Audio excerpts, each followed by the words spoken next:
কিছুদিন আগে আমি একটা ভিডিও বানিয়েছিলাম দুবাই ভিসা আপডেট নিয়ে, তো সেটা অনেক ভাইরাল হয়েছে, আপনারা সেটা অনেক রেসপন্স করছেন এবং সেই ভিডিওতে অনেকে কোয়েশ্চেন করছেন দুবাইতে ভিসা আবার কখন ওপেন হবে বা আবার কখন খুলবে।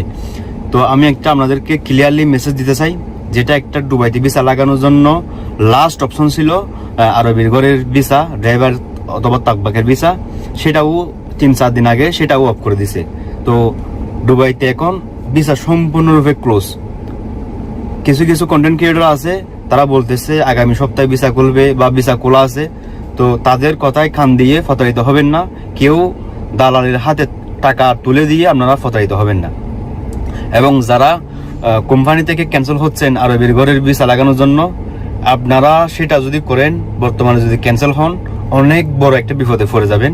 যারা ক্যান্সেল হবেন তারা অনেক বড় একটা বিপদে পড়ে যাবেন। এখন না পারবেন এখানে কোথাও ভিসা লাগাতে, না পারবেন দেশে চলে যাইতে।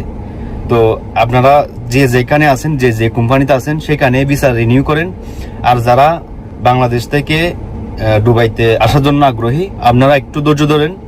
এখন কাউকে টাকা তুলে দিয়ে এক কথায় প্রতারিত হবেন না। যেগুলো হাই প্রফেশনাল ভিসা আছে, ডাক্তার, ইঞ্জিনিয়ার, সেগুলাও 10টা টাইপ করলে 1টা-2টা বাইর হচ্ছে, সেটাও মানে নিচ্ছেন না।